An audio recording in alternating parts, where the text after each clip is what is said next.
I call upon this agenda meeting of the Freeholder Board to order. Clerk of the Board, please call the roll. Freeholder Carter. Present. Freeholder Estrada. Present. Freeholder Hudak. Here. Freeholder Jallo. Here. Freeholder Kowalski. Here. Freeholder Mirabella. Present. Freeholder Wright. Present. And Chairman Granados. Here. Chairman, you have 8 freeholders present. Clerk of the Board, please lead us in prayer and salute to the flag.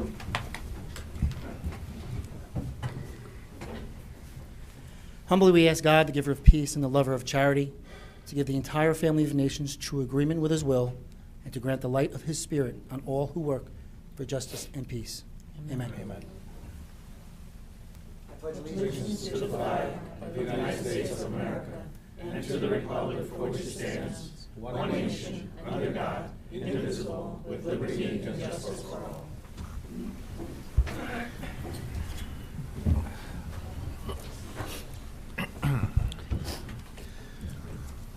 We'll approve communication at the December 21st regular meeting. At this time, I'd like to call upon freeholders Jallo and Wright for tonight's presentation, recognizing some of the great youth and talents we have here in Union County. Chairman Granados, Yes. if I may, can I'll read the statement of compliance with the Open Public Meetings Act. Go for it. The chair wishes. I'm testing you out, Jimmy. The chair wishes to announce that pursuant to the requirements of New Jersey statutes annotated, Title 10, Chapter 4, Section 10 of the Open Public Meetings Act, adequate notice of this meeting of the Board of Chosen Freeholders of the County of Union has been given by mailing the annual meeting schedule for the year 2017, along with periodic changes necessitated by circumstances, to the newspapers circulating within the County of Union who are designated to receive such notice, and by posting the annual meeting schedule for the year 2017 in the Administration Building, and further by filing the annual meeting schedule for the year 2017 with the Office of the County Clerk. Thank you. Now I'd like to call upon freeholder Jallo and Wright. Presentation, please.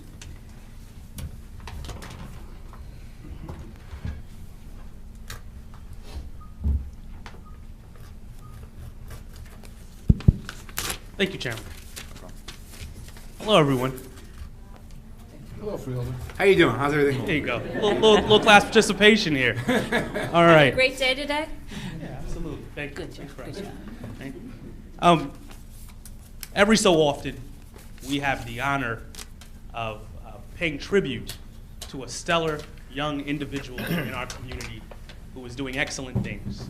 And on this day, the person receiving that honor is Deja Edmond of Burnett Middle School. So that's from Union. Right? Also known as Deja Vu. Please come up.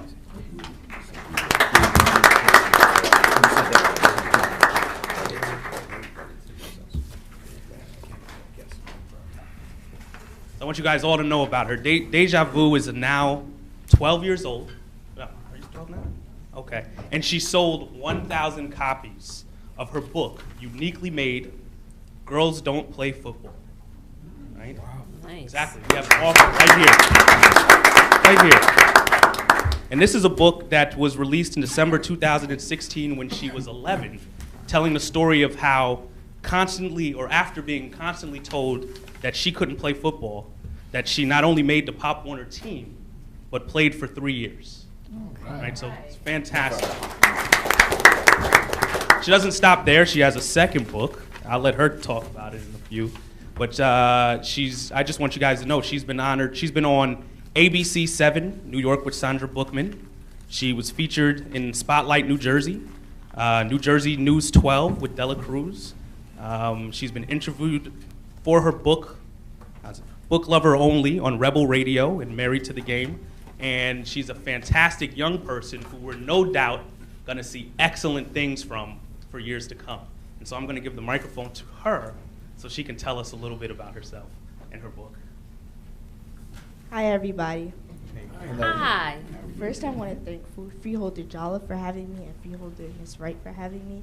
My second book is titled Hair Chronicles, The Struggle of Natural Hair. It's about how I hate getting my hair done, and every time my mother told me I had to go get my hair done, I would throw a tantrum or just hide or act like I was asleep. So that way I just could not get my hair done. I hated it. And I basically wrote about how I just really, really hated getting my hair done, and I wanted everybody to know how I felt about getting my hair done, and if anybody could relate to it. Pretty sure some people in here could relate to it. I wrote this book right here, unique title, Uniquely Made Girls Don't Play Football, when I was 11 years old, and I just wanted to inspire my peers that you can do whatever you want. Don't let people bring you down because of who you are or your skin color or anything else or your gender. And I just wanted my peers to know, like, you are who you are. You can't change it, and like, just do what you put your mind to. Thank you. Let me ask you this question. Is there anyone in this room who's responsible, in addition to, you and your mind and your, I'm going to write a book now about not wanting to shave my beard. That's pretty impressive, by the way. I like that. Beard Chronicles, right? But no, anyone else who's responsible for your success in this room that you want to thank at this moment? Let's say it into the microphone. My mother, Linden Sally, she's right there with the.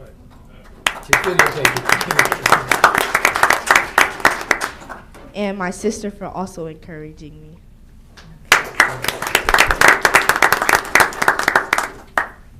Did a wonderful job.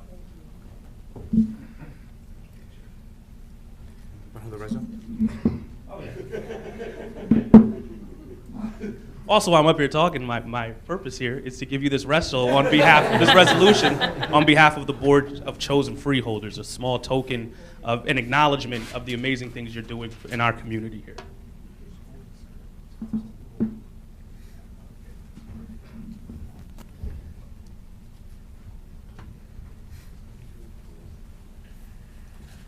Very nice.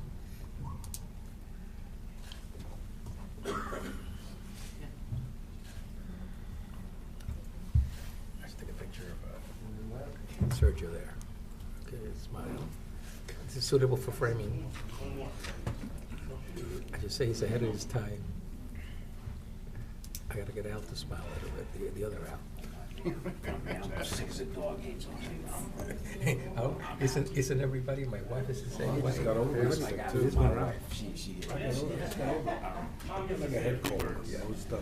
I just want to take this opportunity to thank Freeholder Jolliffe, because we have to let our young generation know that we're behind them. It takes a village to raise these children, and I'm very impressed with the things that my daughter's doing. She just got honored at the Devils hockey game the other day. She got the Walmart Playmaker of the game, and I'm really proud of what she's doing. And her young peers, they really gravitate to her because she's honest and they can relate to her. And I thank you guys once again for supporting what the young people are doing.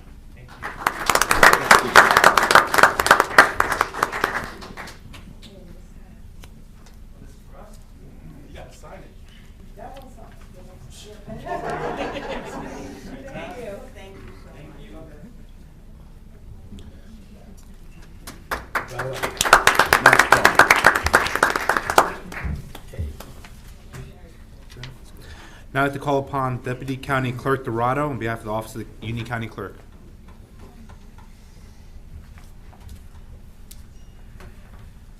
Good evening, Chairman, members of the board. The Office of the County Clerk has 10 resolutions for your consideration this evening. I'd be very happy to answer any questions you have. Anyone have any questions?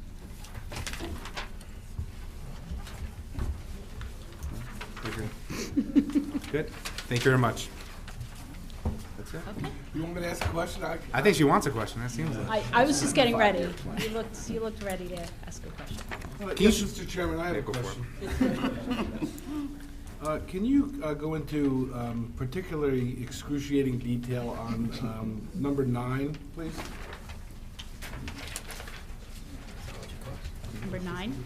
Yeah, the purpose for that? So the county clerk's office went through a open and public process to acquire proposals from, solicit proposals from qualified vendors to provide printing services for our elections. B&B Press was pre-qualified as a responsible and responsive vendor to provide those services. They provide our vote-by-mail ballots and our provisional ballots. This is a 2-year contract, which will represent the primary and general elections for 2018 and 2019. And we've also built into the contract a provision for to special elections. So in the event they have them, we're covered by the contract and we don't have to come back before the board. Mr. Chairman, I'm not surprised that she's so well prepared. Nice job. Thank you, Freeholder. Can you elaborate on number 3, please? Yes, I'd be very happy to. The county clerk's 5-year plan is a statutory requirement which outlines the priorities of the county clerk's trust fund. The county clerk's trust fund is funded, again, it's a statutory mechanism wherein $2 for every document that's recorded in our office is directed to the trust fund. The limitations on the trust fund are also statutory. They include technical advancements in our office, election matters and election enhancements in our office, as well as education. So we have a number of priorities that we've outlined in the plan, which include back scanning so that our documents can go back to 1977, allowing the public to do almost a 40-year title search on our website. Our app, our election app, the advertising and design is funded through that program. Like I said, education, conferences, technological infrastructures. A few years ago, we had to purchase new servers. That was funded through the trust fund. Thank you very much, Deputy County Clerk Dorado. Freeholder Estrada? Thank you very much. Now that you brought up an issue, you said about that you'll be looking to scan back to 1977 of all the titles. Does the individual from the community have the access to look at the whole part of the record, or only the first 2 pages, or what's the? Because I know there's a fee associated to some of the lookups. There's no fee. No fee? There's no fee. Our website is absolutely free. You don't have to sign up. You can go online. There are all public documents. Right now, our deeds and mortgages go back to the 80s, so we have 3 more years to scan to get them ready for the website. However, you can come into our records room and you can search anything back to 1857, the inception of the county. Free of charge. Free of charge. We can even show you how to do it. Oh, wow. I'm coming. I'll Thank you prepare very- the staff. Thank you very much. Any other questions? Thank you very much. Thank you. Have a good evening. Two. I'd like to call upon Tom Coundry on behalf of the Office of Union County Prosecutor. Thank you, Mr. Chairman. Board of Freeholders, the Prosecutor's Office has 5 items on the agenda. I'd be happy to answer any questions you may have. Are there any questions? Freeholder Kowalski? If you could tell us a little bit about the shelving in number 5. It seems kind of pricey, but I guess it's a specialized kind of shelving that we need for the laboratory. Yes, currently at the lab, which I have actually personal knowledge of, I served as the interim lab director for a while, and we have a big problem with storage. As you may or may not know, the evidence has to be kept for quite some time, some of it indefinitely, both on the biology side, the CDS side, not as bad. What we currently have now is static shelving, which is just rows of steel shelves with wood on top of those. Over the past 1.5 to 2 years, we've seen about a 30% increase in cases submitted to the lab. We are running out, pretty much out of space, and that's with doing all the destruction that we can legally do. This shelving here is it's collapsible shelving. It's a mechanical assist, so when you have normal static shelving, you need a walkway, an alleyway, so to speak, in between each set of shelves. These shelves here actually collapse upon each other. So we'll gain between the 2 storage rooms, we'll gain over 70% storage space in one and over 80% in another.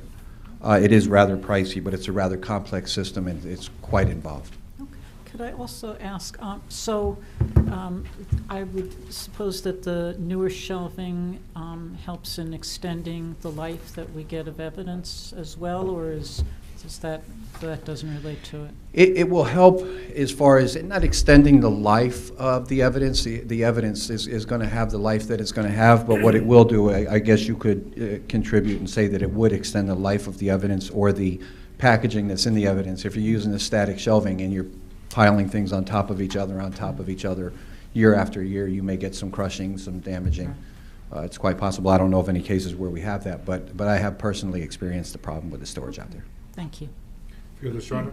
Yes, so apparently this ability will allow you to expand in terms of your space, but how much time will that give us? I mean, is that only good enough for the next 5 years, or do we need to look beyond 5 years to try to find out another means of storing? Well, not knowing if we'll continue to get an increase in submissions to the lab, but based upon the rate of the submissions and what we're getting now, and if we keep up with a healthy destruction schedule of the CDS evidence, obviously not biology evidence, I see this taking us for many years. For me to be able to nail it down to 5 more years or 7 more years, if I were to do that and we start to see, especially with all these different strains of different drugs coming out constantly, if we see 50, 70% increase in submissions, that would, cut back on the amount of storage space that we would have and the amount of years that we can, see into the future to store it. But if we stay where we're at now, submission-wise, it'll take us many years into the future. Okay. Is this county dollars, or this is forfeiture funds? Forfeiture funds. Forfeiture funds. Thank you very much. Any other questions? Thank you very much. Thank you. I'd call Director Yeska from the Department of Administrative Services. Good evening, Mr. Chair and fellow freeholders. The department has 11 for your consideration. 9 are yearly renewals for HR and personnel contracts that we do every year. 1 is a housekeeping account change on a resolution, and 1 is a placeholder for a contract for a health benefits broker that the committee is still deliberating and gathering information for, and we will be giving you individual reports on that information after the committee makes its recommendation. Are there any questions from the Freeholder Board? Freeholder Mirabella? Thank you, Mr. Chairman. Director, for number 6, I see we are renewing our employee assistance program, which I think is terrific, and employees that need that service, it's available to them. I'm interested in the usage and the numbers. You don't have to give it to me now unless you have it in front of you. But I would be interested to see how many people are using it and the fact that it is being used, number of calls, number of referrals, whatever, certainly no details, just overall numbers would be helpful for me to understand its use. Sure, if you could,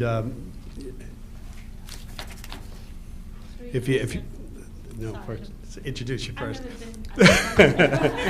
This is my highly competent director of personnel that you all know, and she's a little bit nervous as she is the first time. She did not bring donuts. And, that is kind of a thing, right? But she is prepared with the numbers that you want to ask, so I'll Very refer good. to you. So you say, through you, Mr. Chairman. Through you, Mr. Chairman, the last quarter between July 1st to September 30th, we saw 487 employees actually use the program, which is 20% of our workforce. And that's just for 1 quarter's worth? Yeah, 1 quarter. So you could say that, do you think that's reflective of the usage in the first quarter, the second quarter? It's the highest out of the 3rd quarter. All right, good. Well, that gives me a good perspective on that 1 quarter, but if you can give me at some point, you don't have them in front of you, that's fine, a year-to-date number and maybe a prior year number, just to get a perspective. And I'm just happy that this board sees fit to provide this opportunity and a program for employees that need it. So it's a good thing. Thank you. Also, if I may, through you, Mr. Chairman, and one of the things that we realize is that wellness is very important. So overall, with regard to the health of our employees, we try to encourage them to utilize the services that the Freeholder Board has provided for their use, and actually not even wait until there's a crisis situation, but something that might be a small problem before it turns into a large one. So really, everyone does appreciate the support this board provides. Good, thank you, Al. Any further, Carter? Yes. Can you go into number 3 a little bit in reference to the maintenance coverage? Yes, excuse me just a second. Let me just get to the right page.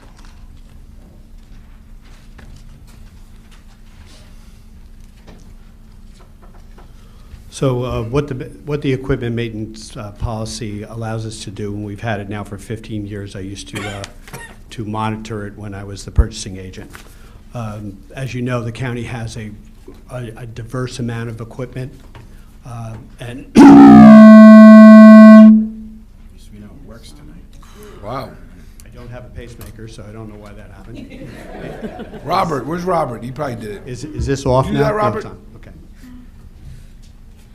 So we have a diverse amount of things. So what this allows us to do is, if we had to do contracts with all the vendors that could fix our machine, we would have hundreds of contracts. So what we do instead is we hire an underwriter.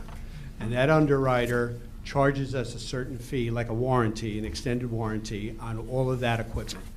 And not only do they do that, but they make sure that we're not overcharged, that we're not charged for anything like travel charges. At one point, they tried to charge us a technician to come from California to fix this DNA machine for the prosecutor's lab.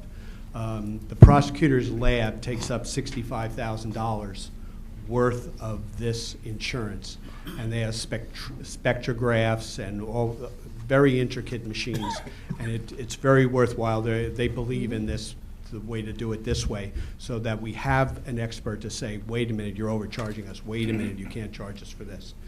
So And this this year deals with all of our equipment throughout the counties, not just, or is it specific areas? No, it's throughout the county for anything that isn't under warranty. So our computers and our printers are usually under warranty, and by the time that they reach obsolescence, it's almost better to replace them. So we don't have any of those on. We have a lot of the print shop machines are on. I think it's about $15,000 for the large banner makers and things like that. And we also feel like we're saving money by doing it this way also. Okay. Thank you. Any other questions? Thank you, Mr. Arthur. Thank you. Now I'd like to call upon Director Charles from the Department of Corrections.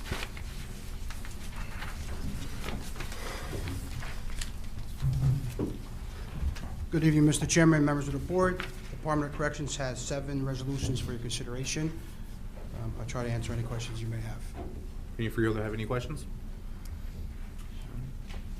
Freeholder Marabella? Thank you, Mr. Chairman. Director, I see many of these are for religious ministry Yes. for our inmates, and I'm just wondering why we can't find people only from Union County to provide the service. Is it professional service? How do we find maybe they're rolling over year after year? It was for Jewish services or Christian services or Muslim services, but is there any reason why we have to go outside of the county for some of these services? We do have some in county who volunteer. These particular Catholic, Islamic, and Protestant have been at the jail for the past 8 to 10 years, and they provide the services. They understand the security of the institution. They understand the rules that we have to govern. So it seems to be a working process, but certainly we're not excluding anyone from Union County. So if we have entity or a service that we can, I would certainly move to have them as well. Okay. All right, thank you. Freeholder Carter? Can you go into number 6 and a little bit into number 7? Sure. Number 6 is for the automation of reports at the jail. Currently, we do not have an automation system. We do everything pretty much by pen and paper. Some of the suggestions that came out of the audits this year that we had was to start moving into the automation system. And this system is basically taking all of our incident reports, our grievance reports, and automating all of that into one management system so that one, at a push of a button, if I need to know information, I can have it in front of me. And if any reports are desired, I can just pull it off the system without having to take days or hours to research it.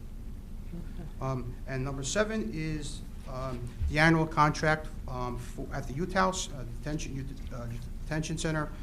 We have a memorandum of understanding with Hudson County for the superintendent, Diana Youst. Any other questions? Thank you, Mr. Arthur. I'd like to call upon Deputy County Manager Wagner on behalf of the Department of Economic Development.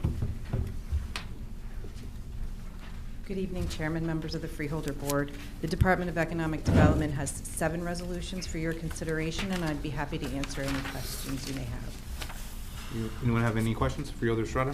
Yes. Ms. Wagner, on number 7, could you go a little more in detail on that? I don't understand why we're doing this. I mean, why we're hiring the Utilities Authority to do maintenance on equipment. We're not hiring them, they're hiring us, actually. We provide a shared service to help monitor their website.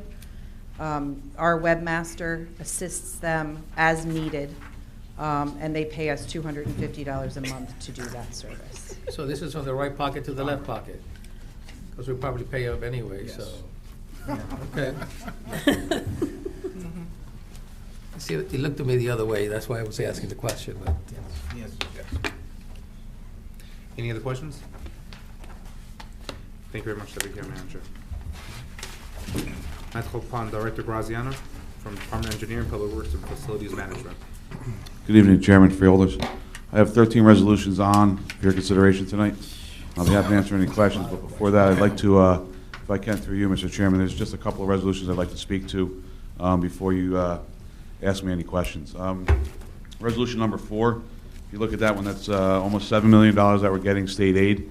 That's the most we've gotten in the last bunch of years. We usually get between $3 and $4 million. This is all directly related to the gas tax that we've had. That one, and also number 5, 6, 7, and 8. Typically, those 4 total $2.2 million that we will be getting. The last few years, we've only gotten $1 million, so that's been doubled. And then number 9 is actually a new grant opportunity through the TTF. So that's the only one on here that we are applying. I mean, the other ones we will be getting. This one's an application. I think they're giving out $30 million to the whole state, and we're applying for $750,000, and that's through the TTF. That's for like port for any roads that are that have any roads leading to any ports or warehouse distribution centers. In this case, Lower Road goes down towards Tremley, and you have some warehouses down there, and there's also some bridge numbers on there. So that's what we were able to apply for that one. So this is a new application that we have, and then so those are the grant stuff that I want to talk about. And then in number 11, that's a bid that we went out to bid for the jury waiting room for $359,000. I guess all you remember that we have to start that whole new stair tower project for the courthouse. We went out to bid a couple weeks ago for that. We have a low bidder. We haven't awarded that project yet, but part of that project will be going through the existing jury room. So with this, between our staff and through the contractor, we're going to be doing all this work up there. The contractor's doing some of the work, and we are also doing some of the work in-house. Just some numbers on the old jury room only held 160 people and only had one form of egress and no restrooms. This new one, which is downstairs in the new annex, is going to hold 260 jurors. It'll have bathrooms, and it's all new HVAC. The contractor's doing the HVAC, some of the piping that has to go up to the penthouse, and also the fire suppression. We're going to be doing all the ceiling work, all the walls, all the trim work, and everything else just to help cut down the cost. We have a great carpenter staff with all the trades as well that are going to help with that going through. So I just wanted to touch on those because those are very important, and I'll be happy to answer any questions you have on the other ones or those. Thank you very much. Any of you have any questions? Just want to commend you and your staff on reference to number 11 in making sure that you're looking at ways to cut down costs through your own staff. So commend you guys on that great work. And also just through you, our in-kind work on this will probably total about $314,000. So and that's between all the work that we're going to be doing. Most of it's going to be like the electronic safety stuff like that. With the contractor at 354, 359, whatever that number is, and we're at 314, so we're basically splitting the work with the contractor. So it's really going to come out good. Thank you very much, right there. You're welcome. Thank you, Chair. Fielder Strider? No, I'm just trying to understand number 11 in terms of, this has happened, 216, resolution 216-035. How much did we allocate then? The same amount that's there, 359 and 800? Yes. Hold on one second. Let me just pull that one out, and if not, I'll get to the answer in a little while.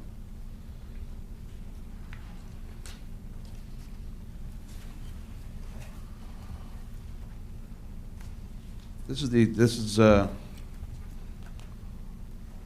don't know what the 216 one is. Tom, what was the 216? That's just the engineering number. Yeah, that's not a resolution. That's just our our project number that we have it tagged in engineering. Right, but doesn't that mean that that was originally stated in the year 2016? No, it's probably when we started talking about the project doing it, so that's when Tom numbers the project through Start talking, you give it a engineering. number, huh?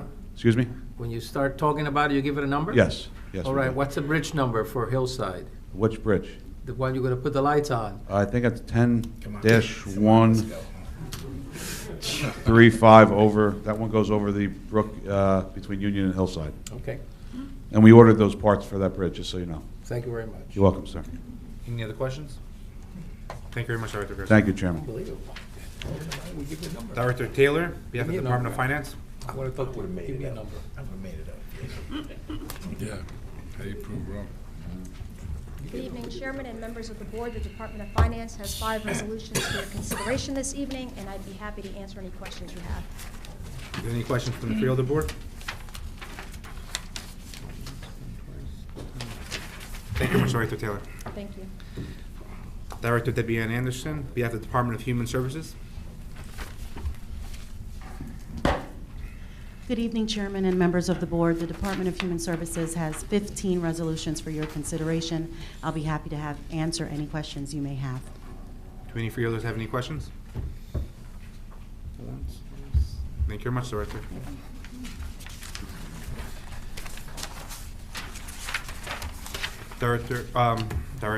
Division Director Armando Sanchez. Good evening, Chairman, Freeholders Board. I have 9 resolutions on for your consideration tonight. I'll try and answer as many of those questions as I possibly can. Any questions from the Freeholder Board? I got a couple. I know that it's in your area there, the actual calling of the deer management, I guess number 8. No, number 8 is the caucuses. Which is the one that Dan Bernier is going to be involved in? Dan is here to discuss both. I know. That's my first question. You stand by because I have a question for you too. Dan, when are you going to be doing Hillside? I'm the rep for Hillside nowadays. Members of the board. We need to hunt in Hillside. Mr. Freeholder, I anticipated your question. I've continued to look at that situation in Hillside. Continue to look? That doesn't. Well, no, Director Zuber and I were discussing it last week. In all of the locations that we have hunted, where we currently have hunting programs in Union County, other than the Watchung Reservation, they all originated with a request from the town. So though all I know, you're getting complaints from one or more residents there, and I've taken More than a one. few calls as well. Numerous. Yeah. So in the area of 9 or 10. Yeah. I've looked at the topography there, and it's not going to be an easy situation to deal with because there's not a lot of wooded space. But there may be an opportunity to do something as similar to what we're doing in Plainfield now, using archery equipment. But if there would be a way to get the Township of Hillside to request our involvement, that would certainly be a good way to start. So in order for you to act, you need to have the township request it. Well, I'm only saying that is the way I it want has to know, so the future I can happened. tell the people, instead of complaining to me, go complain to your township, so they can Well, take care of it. It would be a good first step for them to get their township to support the idea of us coming into their town with this kind of program. And you're doing also Plainfield as well, because there's a lot of complaints in Plainfield as well about. Yes, there is a program. The City Council of Plainfield approved the program this past Monday evening, I believe. So that program will be starting shortly. Okay. Any other questions? Yes, I do have another question. It was There was only one. I have the other one. Number 9, sir, could you go in detail why are we paying $853,000 as a change order for the Warren Ankle Park ice skating renovation? Through you, Mr. Chairman. We've been working on the change order now since April when we began to start to close out the project. This is the final change order, the only change order that we're going to have to close out the Warren Ankle project. 84% roughly of the $853,000 that we're requesting for the change order is directly related to unforeseen conditions. Conditions such as unsuitable soils that we ran into when we were actually excavating and beginning to set the foundations for the new building. With that alone was over $200,000 that we were looking at in order to stabilize the site to support the building. That was something that we could not foresee in design and engineering. Obviously, we had an operation that was already existing, so we did not know what was underneath that building. Also, too, when we began to upgrade our electrical system, it was determined by PSE&G that we did not have sufficient load to go ahead and run our systems in the building. Even though we designed the building based on code, and it was engineered the way with the systems out, the loads that we had available to us, they requested that we actually upgrade our system so as that we do not cause future problems when we were actually running the building. Also, too, we also ran into the same very similar situation with our water supply. The water company asked us to actually bring in a separate line off the street to go ahead and support the new building, so that we can separate not only our potable water but also our fire suppression systems and not run it off the same main that was running our chiller system. So overall, between engineering, myself, and working with the contractor, we looked at it and we thought it was in the best interest of the county and the building to go ahead and upgrade these systems and do these changes, so that we obviously run the building more efficiently and actually for the long-term health of the operation itself. Okay, would you be able to give me a breakdown? How much was the dirt? How much was the electricity? How much was the water? Electrical upgrade was about $224,000. Unsuitable soils was roughly around $190,000. And then our water upgrade with our new hot box and main, and also fire suppression line, was $146,000. That all comes out to about $530,000. Then we also had, with these changes, we also ran into some delays, which also caused us to pick up a delay claim against from the contractor. Something that we actually was going to be higher than what we initially he had requested. What we working with the contractor and negotiating it down, we actually lowered the number down by half of what his claim was. So the difference from 530 to 853, and then plus which a is $200,000 320. claim, and then there was a $200,000 delay on the project. So that totals out to about $730,000, 84%. Do you know if they have taken care of the issues that I have brought up in terms of one was the chimney that's up there in the middle of the floor? Did they take care of that? Did they take care of the paint? We're still finalizing the punch list, and your items that you have made very clear to myself to fix, will be fixed. Because the papers that you provided that I asked you for in terms do not have anything to do, do not in any way state how the finished product should look, which Right. was a price. Normally it's an addendum to the actual prints that tell you exactly. They were not there. so. That schedule is literally, the finished schedule is a book that it'd be very intensive to go. So who dropped the ball? I wouldn't say anybody dropped the ball. I think the contractor, it's a very complicated project, and I think, like we said, we're still not done. We're in the process of closing it out, and these detailed things need to be done, and they will be taken care of. At no cost, it's already covered here? It's all done. It's all done. Okay, thank you. Freeholder Kowalski? Yeah, just following up on that, I understand that there's much more usage of the new Warrenanko Center, so maybe you could tell us how the numbers have changed as far as the number of people who are using the new Warrenanko skate rink, and also, so with more people coming in, you're scheduling the work so it's not going to interfere with the public? That's one of the biggest challenges, through you, Mr. Chairman. That's one of the biggest challenges right now, is because we didn't really anticipate the amount of volume that we've gotten, especially on the weekends, like Friday, Saturdays, and Sundays. We're seeing right now, I know we've already exceeded our number. Our last full year when we had the rink open, when we did have the open skate and whatnot, we've already, through November, we had exceeded that number already. So we definitely see an increase. I'm not going to give you a percentage just yet. When we finish out the year, I'll have that for you. But there is a significant increase. And one of the things that we are seeing is a lot of our local, the 15, 16, 17-year-olds, that's really become the place, especially in the area, the place for them to basically hang out on the weekends, which is, I think it's something that we all envisioned it to be. And the challenge is to try to get all this work done while we do have the operations going full steam ahead is a little challenging, but we're staying on top of the contractor. He's actually our contractor that is at Ashbrook, so he's not going anywhere. He's not gonna leave us basically high and dry. Okay. Thank you very much. Any other questions? Thank you very much. Director Moran, Department of Public Safety.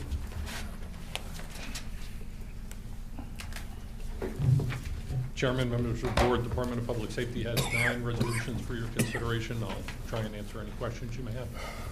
Any freeholders have any questions? Thank you very much, Director. Thank you. County Counsel Bob Berry. Thank you, Mr. Chairman. The Office of the County Council has 5 items on tonight's agenda, and I'd be happy to answer any questions the board may have. Any questions? That's it. Thank you very much, County Counsel. You're welcome. County Manager, do you have any resolutions to add? Thank you, Mr. Chairman. The Office of the County Manager may have one resolution on, with regard to position controls. Thank you very much. Just one on condolences to the families of Greg Genealogy passed away. Okay. Good with that. Vice Chair, I may have two resolutions, one relative to the UCUA, one relative to the UCIA. Any other questions? I'd like to join Freeholder Mirabella on number 8, if that's okay. Sure. Freeholder Carter? I'd like to also join the one number 8, and I'd also may have an additional resolution. Laudatory. I also may have some few laudatory resolutions to add to next week's meeting. May I have a motion to adjourn? So moved. Second? Second. All in favor? Aye. Thank you very much. Have a great night, everyone.